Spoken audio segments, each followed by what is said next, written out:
د آیات مبارک کې الله رب العزت د علماء نشاندهی موکا او دیم خود چې دا الله په بندگانو کې خشیت یرا زیاده دا په علماء کرامو کې دا او فضیلت د عالم مخودا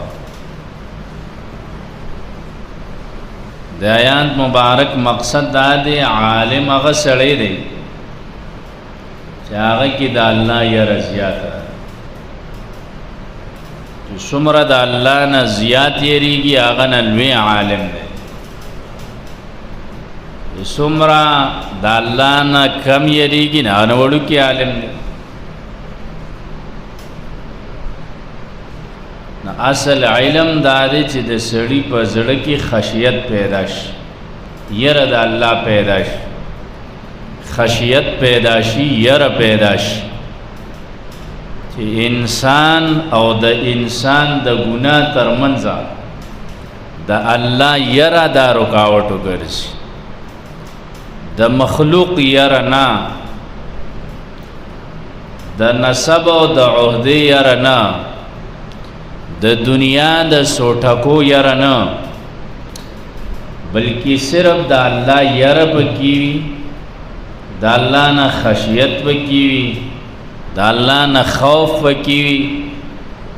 دقه قرآن کریم عالم ویلې ذکا ابن کثیر هغه ذکر کړی روایت په وروړي دي تقریبا د ابن عباس سے دو کہ ابن مسعود سے قول نقل کړي چې علم دا پدې نه دي چې ډېر پانه واړي علم نوم د خشیت الهی دی او دغه آیات مبارک لاندې مفسرین دغه خبره ده صحابه نرا نقل کړي نو فضیلت د علم او د عالم خود آیات نه ثابت شي علماء ذکر کوي د آیات مبارکه کې الله رب العزت فرمایل دا الله نه علماء ډېر یریږي نو سوره بینه اخر ترازی جنت دا چا د پاره دی ذالک لمن خشی ربا سوق دا الله نه سکیږي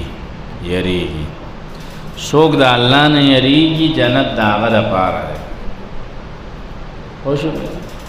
او بل آیات کہ اللہ سے فرمائی چھے اللہ نے یرا دا علماء کے جنت سشو عالم نا پارا اللہ رب العزت دا دی دو آیاتون چھے یوزے کہ کنا مفہوم علماء دا دین دا سرو بس پیغمبر علیہ السلام فرمائی چاہتا چھے اللہ دا خیر ارادو کی نو دین کے پوہا ورکی من یرید اللہ بیہی خیرن یفقہو فی الدین چھے کم انسان دا اللہ دین لکین آستا دا اللہ دین ازدک فقاہت ورطا ملوش نو دغ انسان تا اللہ دا خیر ارادہ کرے دل اللہ رب العزت دا خیر دا رسول ارادہ کرے یعنی دا بنده دا الله خوښ شوی دی او دی بنده ته الله د خیر اراده کړی د جوړې به الله د خیر نه راکړي چې کوم سړی لا الله رب العزت د خیر اراده وکړي هغه له خدای فقاهت پوها د په دین کې ورکړي بیا پیغمبر علیه الصلاۃ والسلام فرمایي انما انا قاسم والله يعطي ز قاسم نہ مراد تقسیمون کی زدا اللہ را کلی شوی کتاب دا اللہ دا علق نہ را کلی شوی حدیث دا ز تقسیموما او واللہ یعطی اللہ اعطا کئی مطلب سدے اللہ رب العزت آغا چاہتا علم ورکی یا آغا زڑکی سدے علاوات تے نزیخ تقسیموم یوشان لکه د اسمان نباران دا یوشان کی او کم ازمکه چې آغا مزیدار ازمکه دا آغا پاک ازمکه دا خاورینه نه ده، هغې باندې باران وری، او کما چې دی نو خاورینه ځمکه ده هغې باندې یو شان باران وری. نو کومه ځمکه کې چې خلکو تخم د ګلونو کرلی هغې کې ګلونه باغونه را زرغون شي، میوه‌جات را زرغون شي، او کومه ځمکه بنجر ده او کومه ځمکه هغه بیکاره ده خاورینه ځمکه ده هغې کې شګه زیاته ده، هغې کې تش اصغي را زرغون شي. نو نقصان د باران نه دی، نقصان د ځمکې دی. نو دغسې پیغمبر علیه الصلاة والسلام فرمایي زه خو علم ټولو ته یو شان خیر،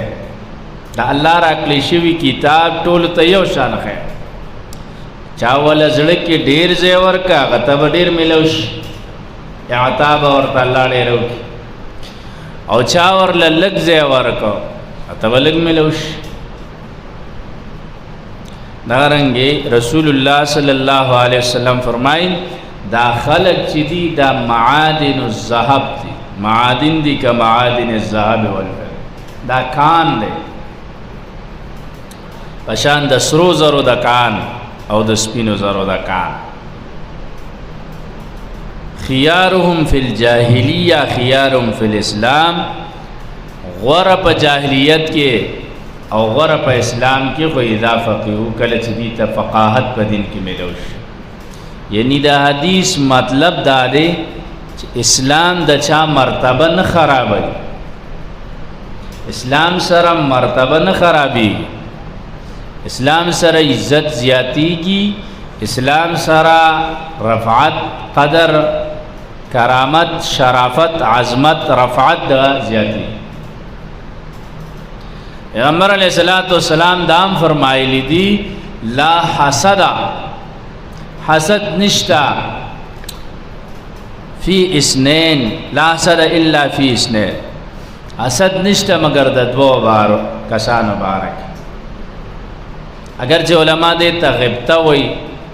حسد دې ته وای چې یو سړي سره الله رب العزت په یو نعمت کړی دی او ته خدای د دنیا والی مال راکې او کنه راکې خود نه واخلې، دې ته حسدا ناروا ده. یو غبطه ده، غبطه څه ته وایي؟ پس قیدل، بل ته پس قیدل چې الله دله د علم ورکړی دی، دله د مال ورکړی دی، د سره هم دې وي مال یې راکې، دې ته غبطه وایي، دا جایز دی. د حدیث کې غبطه ده. دوه سړي دي، یو هغه سړی چې الله ورته علم مال ورکړی دی مال، او هغه د حق کارونو کې د دین کارونو کې لګوي، صحیح مصرف کې لګوي. او دویم چې الله یو سړي ته حکمت ورکړی دی، علم یې ورکړی د دین، په قرآن او حدیث باندې پوهه ورکړی ده، او دې په هغې باندې د خلکو منځ کې فیصله کوي او نور خلکو ته یې ښایي. دوی که یو بل سره حسد معنا غبطه د سره څوک وکړي نو دا جایز دی، حسد نه مراد غبطه ده. دغرنګې رسول الله صلی الله علیه وسلم فرمایي څوک چې د دین په یو لار باندې روان شو، د علم د زده کړې دپاره روان شو، علم د زده کولو دپاره روان شو، نو د دې د وجې نه به الله دته د جنت لار اسانه کړي، د جنت لار به ورته الله اسانه کړي. او دغرنګې پیغمبر علیه الصلاۃ والسلام دام فرمایلی دي چې یو قوم هغه راجم شي د الله د کورونو نه په یو کور کې، یو کور کې یو کمره کې راجم شوي دي، د الله کتاب لولي، ویتدارسونه، د الله د کتاب درس کوي. نو دیل الله رب العزت درې انعامات ورکوي. حدیث کې یو ځای کې خلق راغونډ شوي د الله کتاب زده کوي، د الله د کتاب درس کوي. رسول الله صلی الله علیه وسلم فرمایي دوی له الله یو درې نعمتونه ورکوي. یو الله په دې باندې رحمت راوړي، د الله کتاب بیانېږي، د رسول الله صلی الله علیه وسلم حدیث بیانېږي، نو څونه خلق ناستی په دې د خدای رحمت راولي. دویم چې دیلا الله رب العزت دا پرشتي رولیږي او په پرشتو په وزرو باندې دا خلق پټ کی، پرشتو په وزرو باندې دا پټ کی الله رب العزت. دریم الله رب العزت په خپل مجلس کې یادای پرشتو په خوا. نن د دنیا یو وزیر اعلی یا یو وزیر اعظم یا یو صدر ستانه مواخلی څومره خوشاله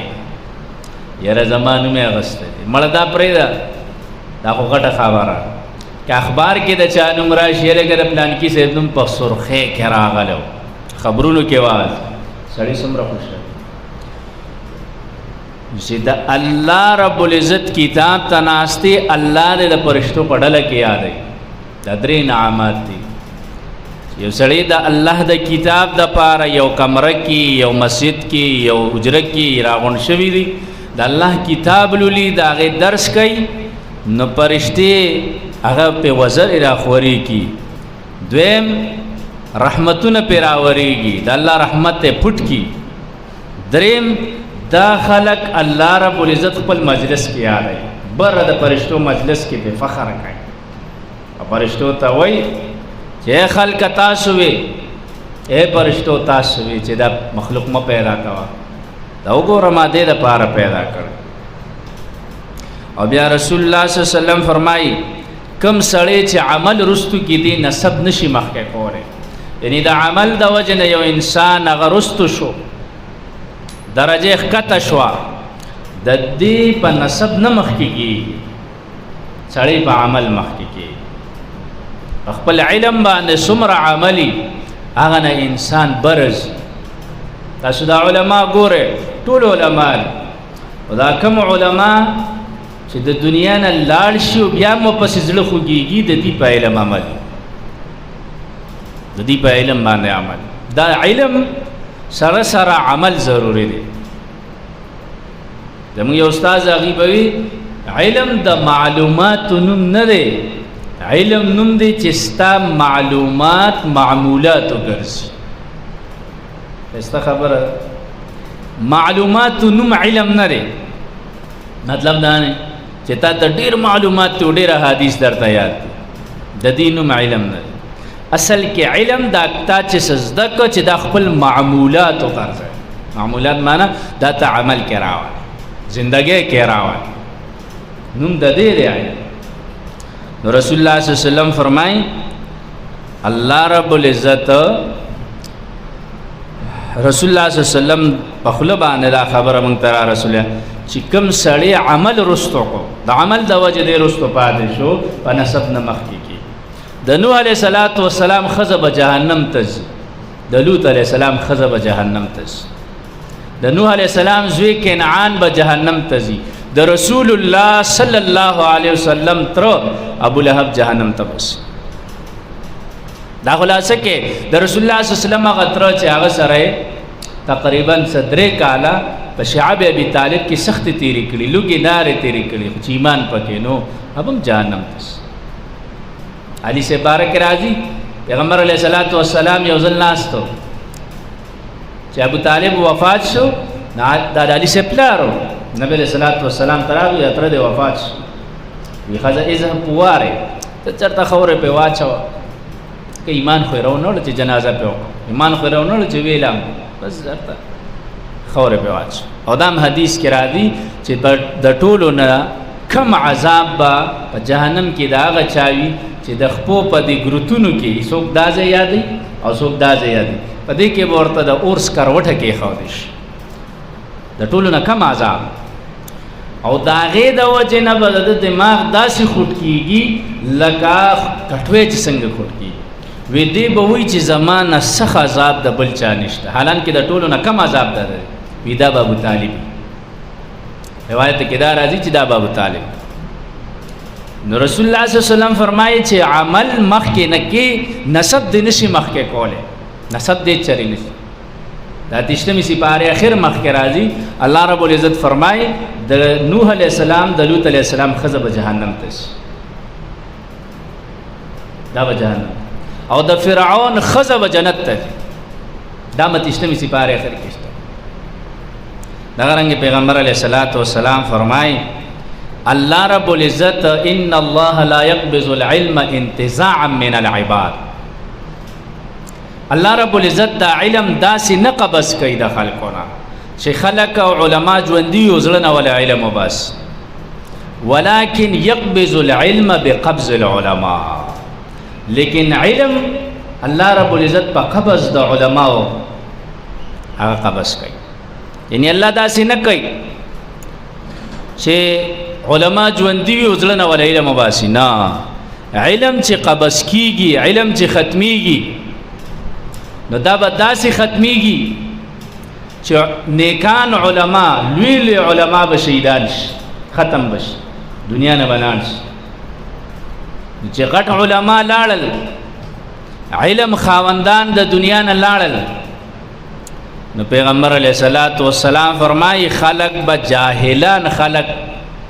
جاهلان خلق خپل مشران وګڼي، دا علما په ځای به جهلا کیږي.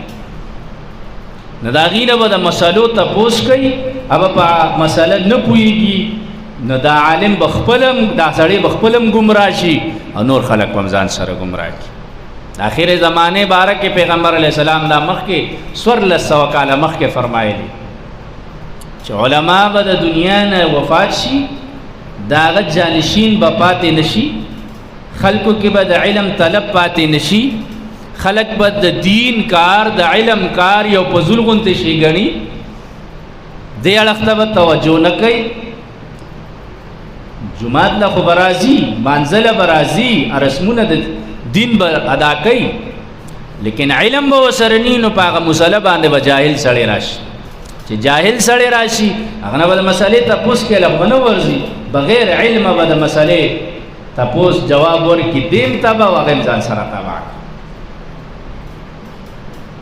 نو علم چې ختمیږي دا په علما او په تلو باندې، د دیو جنا دا حدیث نه دی، خو د علما یو مقوله ده چې د عالم مرګ د عالم مرګ دی، د عالم مرګ د عالم مرګ دی. او یو واقع علما لیکلی ده کې دي شي اسې د عبرت د پاره لیکلي داسې شوي دي. یو سړی د شیطان سره دوستانه و، شیطان سره دوستانه جوړه کړه. چې کله به عالم وفات شو نو دا شیطان به ډېر څوټ کوي، ډېر به خوشحال. او چې کله به یو داسې صوفي سړی وفات شو چې صرف عبادتونه به کول، علم به ورسره نو، شیطان به پې غوږ هم نه ګارو، خوشحاله به پې نو. د هغه په مرګ، د عالم په مرګ به شیطان ډېر خوشحاله ده. دا ملګري ورته وایي وی ته د عالم په مرګ ډېر خوشحاله،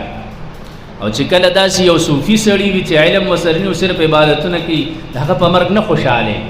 هغه ورته راځي چې پریکټیکل یې درته وښیم. ځان سره که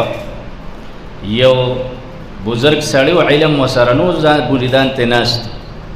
غیر چاپیره، پیر صاحب یو تپوس د نه کوم، شیطان د انسان شکل کې والا راغی،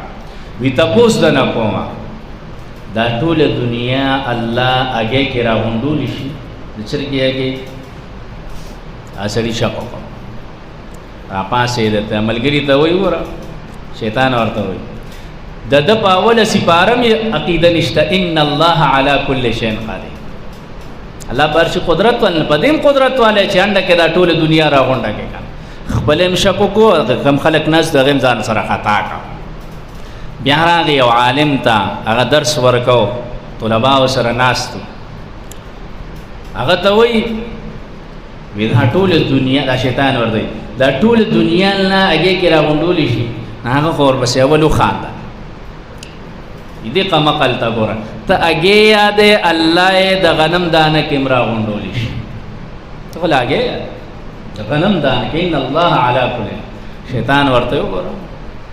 زه د زمانم بچو، خپلم بچو، د خپل شاګردانم زمانه بچو، هغه بل په نوم عابد دی، خود په قران عقیده نشته، ان الله علی کل شیء قدیر قران کې مونږ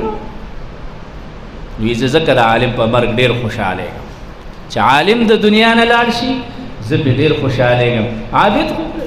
داسې یو بل واقعه علماء لیکلې وی یو بزرگ سړیو علم وسره نو شیطان او پسې راغی وی راځه وخت پوره دی بس نور عبادتونه ما کا اس باندې سور راغی د انسان پشه دیو پسې روان شو سره بس د عبادتونه هغه چې روان شو چرته کنده هغه ته وګورځو دنیا نه د سلا بیا یو عالم پسې راغی چې ستا چې دینو سره بس دا ډېر عبادتونو کو وخت پوره دی الله له باندې غوړ ته شیطان پسې ولی قرآن کریم کې الله پیغمبر علیہ السلام ته فرمایي وعبد ربک حتی یأتیک الیقین ته د خپل رب عبادت کوا تر هغه پورې چې تا ته یقین راشي یقین نه مراد مرګ دی سورۃ لسمه سپاره کې د سورۃ حجر اخیری آیات د خپل رب عبادت کو نبی علیہ السلام تعالی فرمایي تر دې چې مرګ د تر شي نو زه پیغمبر علیہ السلام نو چت شم چې هغه ته تر مرګ پورې د عبادت ویلو ما ته په جون عبادت څنګه اسماف چکے ورتونی ولی یو سو چکی مزغالا یو سو چکی دین وجه شیخ عبدالقادر جیلانی رحمه الله چې تاسو دا پښتانه ورته لوی ځوان یو لوی بزرگ تیر شو شیخ عبدالقادر جیلانی رحمه الله بارک راضی یو ورځ په لار باندې روانو نو د اوریزین ورته आवाज راغی اوریزین ورته आवाज راغی ورته شیخ عبدالقادر جیلانی بس نور عبادتونه مکوا نور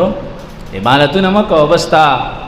دا عبادتونه الله تقبل شي هغه ورته ته شیطان ها دا چې आवाज راځي دا د شیطان आवाज ورته دغه آیات وي ځکه قرآن علم وسره نبی علیہ السلام تعالی فرمایي چې ته د تر مرګ پورې عبادت کوا نو زه څنګه زه خدا امتی یم ما ته څنګه عبادت شیطان په بل اړخ راته وش دا یاد ساته شیطان ګوره عالم له د عالم جامه کې راځي بزرگ له د بزرگ جامه کې راځي امی له د امی جامه کې راځي دا یاد ساته نو په بل اړخ ولا راته شو ورته وی په علم درانه ځان خلاص کو تکبر یې پکې پیدا کاوه شیخ عبدالقادر جیلانی رحمه الله ورته وی نه د الله په فضل مې د ځان خلاص ولی علم هو بلعم ابن باغور سره مو او په علم بچ نشو علم هو قارون سره مو اخو په علم بچ نشو نه د الله په فضل د نه بچ دیو جن امام رازی رحمه الله یو لوی عالم تیر شوی د وخت داسې عالم تیر شوی دی زمان شیخ د ویسا رحمه الله فرمایل یو ورځ د وخت باچا هغه عیدګاه ته اختر ته منزل راغلو خو د وخت باچا وی هغه پورې با د اختر منځ نه کیږي سوچ امام رازی نه راغله دومره لوی سړی امام رازی رحمه الله امام رازی رحمه الله بارک راضی چې امام رازی رحمه الله پس خلق راغله امام رازی رحمه الله ورته وی زب ال د اختر منزل در زما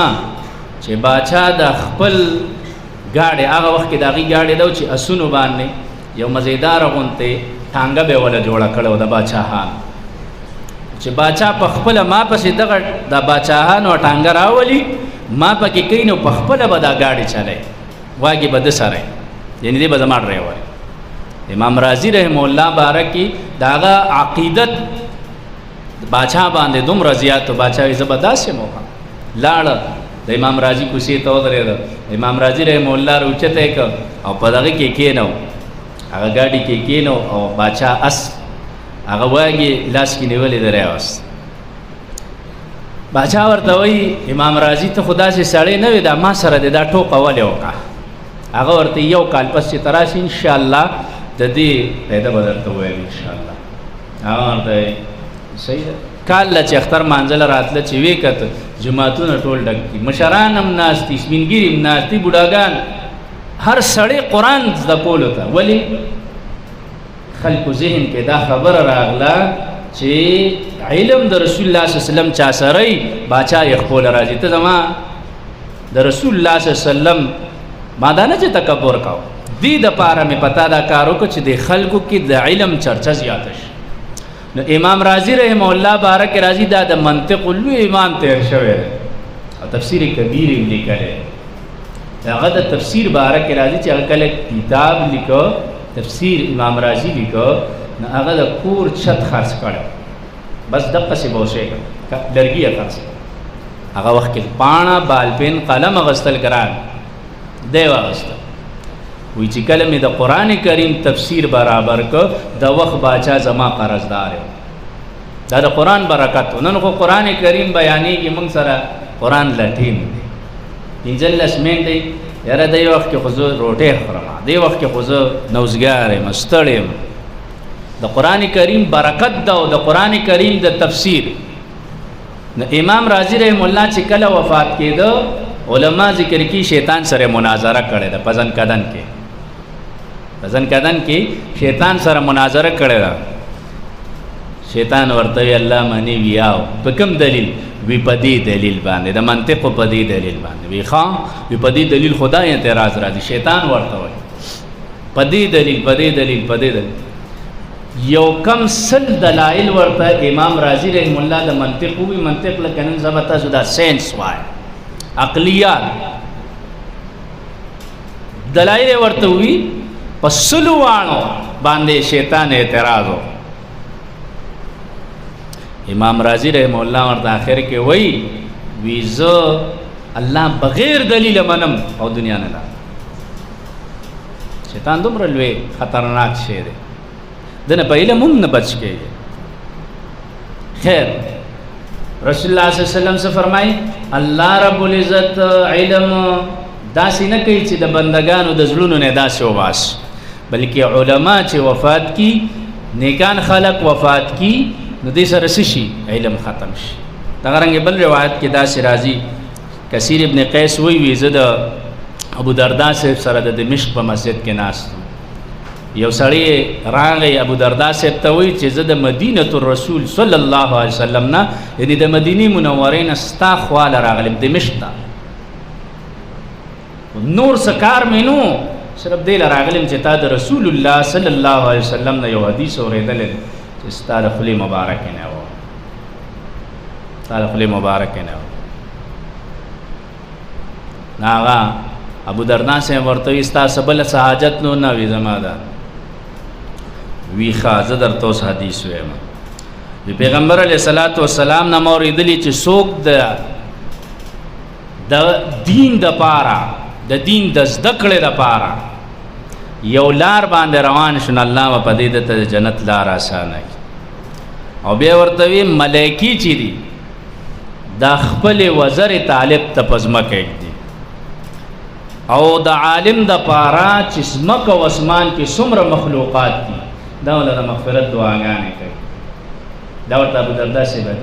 ما د پیغمبر علیه السلام نه ویل چې عالم د پاره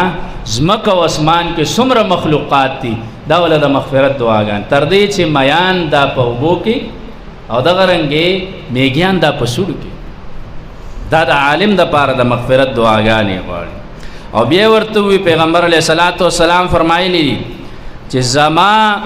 د عالم فضیلت په عابد باندې داسې دی د عالم فضیلت په عابد باندې داسې دی عابد چې علم مسرنی او تش عبادتونه کوي لکه د سورلسمې شپې سپوږمۍ چې په نور استورو باندې څومره فضیلت. او بل روایت کې دا راځي پیغمبر علیہ السلام فرمایي د عالم فضیلت په عابد باندې داسې دی چې لکه زما فضیلت نبی علیہ السلام زما فضیلت تاسو په یو ادنا صحابي باندې. او روایت کې دام راضی پیغمبر علیہ الصلوۃ والسلام فرمایي وی د عالم او د نبیانو ترمنځ به د قیامت پر ورځ د یوې درجه کمی وي بس د کدا د انبیاء وارثان او دا نبی علیہ الصلوۃ والسلام دام فرمایلی دي وی دا خلق بستاسو تابعداري د اخر کې فرمایلی صحابه ته ډیر خلق زما د وفات نه پس په مدینه منورې ته راځي د علم زده کولو د پاره اے صحابه تاسو ته وصیت کوم چې هغه سره واخه معلومه شو د طالب بارکه پیغمبر علیه الصلاۃ والسلام صحابه ته وصیت کړی دی ځن کاله نه کې چې دې سره واخه دې پس واستغ سپور نه دی سره بخکه پیغمبر علیہ السلام دا وصیت کړ دی سره بسکوي دی ته به خیر رسوي دی ته به نقصان نه رسوي. نغرنګي رسول الله صلی الله علیه وسلم فرمای یو فقيه فقیه معنی چې فقه ښه مضبوطه وي دا په شیطان باندې سخت د زر عبادت گزار یعنی دی نشي گمراه کول زر عبادت گزار هغه دا کولی شي خو دی نشي. او بل روایت کې دا راځي چې رسول الله صلی الله علیه وسلم فرمایي دوه خصلتونه منافق کې نه جمع کیږي، یو خیسته اخلاق او بل فقه د دین. چې کم سړی له الله د دین پوهه ورکا دی منافق نشي کېدی، کم سړی له الله خیسته اخلاق ورکړي دي دا سړی منافق نشي کېدی. اشکات کې حدیث رسول الله صلی الله علیه وسلم فرمایي کم سړی کې دا خپل دوه خصلتونه په دین ښه پوهېده فقه د دین دا منافق نشي کېدی، او کوم سړی اخلاق خیستو دا سړی منافق نشي کېدی. دغه رنګه پیغمبر علیه السلام دام فرمایي چې یو سړی علم زده کی نو د دین مخکې چې د کوم ګناهونه کړي دا ټول ورته الله معاف کړي، کفاره لما مضوا ای من ذنوبه. د چې مخکې کوم ګناهونه دي علم سره هغه معاف شو، هغه څه شو هغه علم سره معاف شو. نو دا د علماو او د علم هغه فضیلت باره کې تقریبا 15 حدیث ما تاسو ته د هغې څه مختصرا خلاصه د خپل علماو هغه قدر پکار دا یاد ساته. شیطان انسان ته اول وسوسه دا واچ عالم نه د بدګمانه کی چې ته عالم نه بدګمانه شوي بس تا تار کټ. عالم مثال خود ترانسفارمر دی چې ترانسفارمر ته تا تار غزولې دی او هغه تار دې کټ کړ، ترانسفارمر ته خو بجلی راځي تا ته به کټ شي، ستا هغه بجلی به بل څوک ولګوي، نقصان تا خپل نقصان تا خپل. د دې وجه مفتی تقی عثماني صاحب حفظه الله هغه فرمایي شیطان انسان ته کله کله زړه کې وسوسه واچي، کله کله سړی یو عالم ته ډېر نږدې شي وسوسه ورته واچي د دې وجې نه چې دا عالم د کې خدا یو غلطي دی د کې خدا شي دی د کې د هغې د وجې د عالم چې کوم خیر دی د هغه ټولو نه دی محرومه پاتې شي. زړه کې بیا وسوسې راځي وسوسې راځي، دا د شیطان کار چې تاله دا تار کټ نو دا روز تر روزه دغه د علما روان دي. تاسو ګورئ لوی لوی علما روان دي. نو د دې دا موږ ته یو سبق دی چې د خپل علماو قدر د علماو قدر سره د علماو قدر دا دی چې هغې کوم قرآن بیانوي کوم حدیث بیانوي هغې ته د زړه په غوږونو کینو هغه دا د علماو قدر. ځکه عالمان تاسو نه دا نه غواړي چې موږ له پیسې راکړي یا موږ له دا راکړي موږ له دا راکړي یا زموږ صفتونه وکړي یا زنده‌باد وایي. علما یې حقه دا نه غواړي، هغې وایي چې د الله کتاب دا زده کې بچو ته مخایخ خپل قرآن کریم راوالي. الله رب العزت موږ په دې عمل کولو توفیق رانصر. یا ارحم الراحمین برحمتک استغیث.